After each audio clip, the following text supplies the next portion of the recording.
Hello students, welcome to my YouTube channel govt.english। आज हम पढ़ेंगे कक्षा 6 व 7 की इंग्लिश की बुक प्रवाह की फॉर्मेटिव असेसमेंट 5। फॉर्मेटिव असेसमेंट 5 में क्या है बच्चों?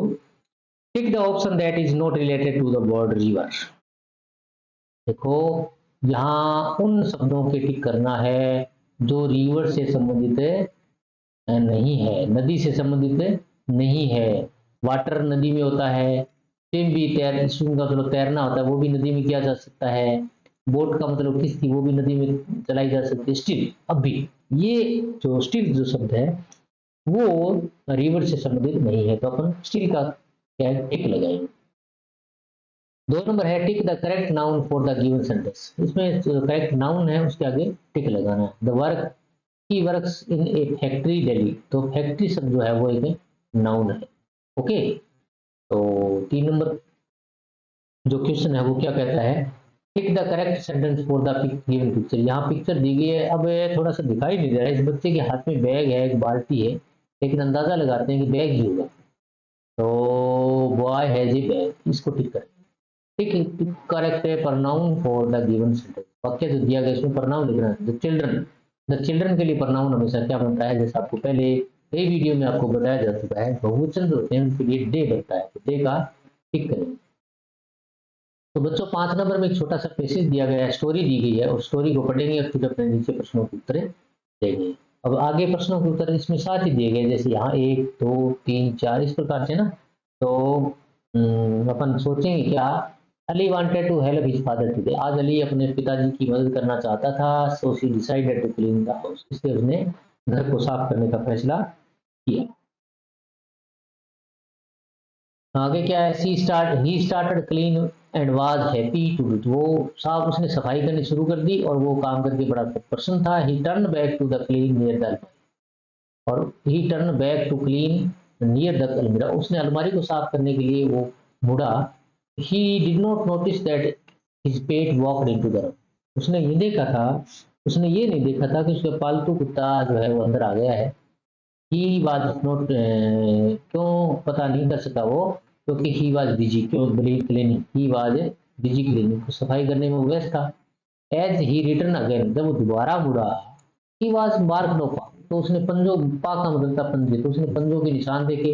ही was sad as all his work got wasted, उसने वो बड़ा दुखी हुआ कि उसका सारा काम जो है वो व्यर्थ हो गया। इस प्रकार अपन क्या है, यहाँ उसने फैसला किया सफाई करने का, और वो सफाई लगभग कर चुका था। फिर वो वापस मुड़ा अलमीरा को साफ करने के लिए, लेकिन उसने ये नहीं देखा था कि पीछे उसका जो पेट आ गया है। यहाँ उसने देखा कि अरे, जब जैसे ही उसने सफाई करके वापस मुड़ा तो ये उसके पालतू कुत्ते के निशान देखे, तो उसको सारा काम जो है उसका खराब हो गया। इस प्रकार यहाँ 1 2 3 4 इस प्रकार इसमें लिख देंगे। यहाँ एक छोटा सा पैसेज दिया गया, there was once a proud elephant who always bullied smaller animal. Bullied का मतलब होता है ताकत दिखाता था, रोब दिखाता था। तो एक बार की बात है, एक घमंडी हाथी रहता था एक जंगल में, और वो अपने छोटे जानवरों को रोब दिखाता था हमेशा। He would go to the ant hill near his home, यानी वो क्या है, अपनी जो चिंटियों का जो बिल होता है वहां गया उनके घर के पास, एंड स्प्रे वाटर और एट द एंड्स, और पानी छिड़क दिया उस चिंटियों के बिल पे।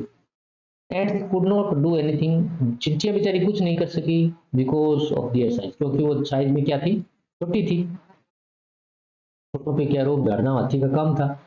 दे ऑलवेज क्राइड, वे हमेशा ही चिल्लाती रहती थी। द एलिफेंट जस्ट लाफ्ड, हाथी हंसता था। And threatened the ants that he would crush them to death, और हाथी उनको धमकी देता था कि मैं आपको कुचल दूंगा और मार दूंगा। ठीक है। One day the ant had enough, एक दिन चींटियां जो है वो काफी परेशान हो गई, and decided to teach the elephant a lesson, और हाथी को एक आर्ट सिखाने का या शिक्षा देने का उन्होंने सोचा भी हाथी को किसी प्रकार से सबक सिखाया जाए। They went straight into the elephant, वे सीधे गई, कहाँ गई, एलिफेंट ट्रंक, हाथी के सूंड में चली गई। कहाँ चली गई, हाथी के सूंड में। एंड स्टार्टेड बीटिंग, और उसको काटना शुरू कर दिया। अब सूंड के अंदर हाथी चिंटियां घुस गई और अंदर ही अंदर हाथी के सूंड को काटना शुरू कर दिया।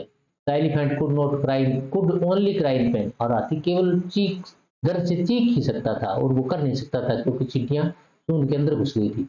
ही रियलाइज्ड हिज मिस्टेक, उसको अपनी गलती का एहसास हुआ, एंड अपोलाइज टू एंड्स, और क्षमा मांगी चींटियों से, and all the animals he bullied, और जिन जानवरों पे वो रोब झाड़ता था सबसे उसने क्षमा मांगी। इस प्रकार से छोटा सा पैसेज क्वेश्चन दिए गए हैं, who got bullied in the story, यानी कौन जो है वो रोब दिखाता था, the elephant bullied the ants है। Who is big and who is small in the story, elephant is big and small, ants are small, हाथी बड़ा था और चींटियां छोटी थी। और आगे है इसमें, who do you think the elephant bullied the animals, आप सोचते हैं, आप क्यों सोचते हैं कि हाथी छोटे जानवरों पर अपना रोब दिखाता था, because the elephant is big in size, क्योंकि हाथी साइज में बड़ा था। और दूसरे ये भी लिख सकते हैं कि वो प्राउड था, क्या था वो, प्राउड भी था, पी आर ओ यू, घमंडी था, ये भी आप लिख सकते हैं। तो बच्चों, ये वीडियो आपको कैसा लगा कमेंट बॉक्स में ज़रूर लिखें, और आने वाले वीडियो की नोटिफिकेशन भी आपको मिलते रहें, इसलिए घंटी वाले बटन को दबाएं, और जैसे आप घंटी वाले बटन को दबाएंगे ऑल पर क्लिक कर दें। Okay, good bye, see you next video.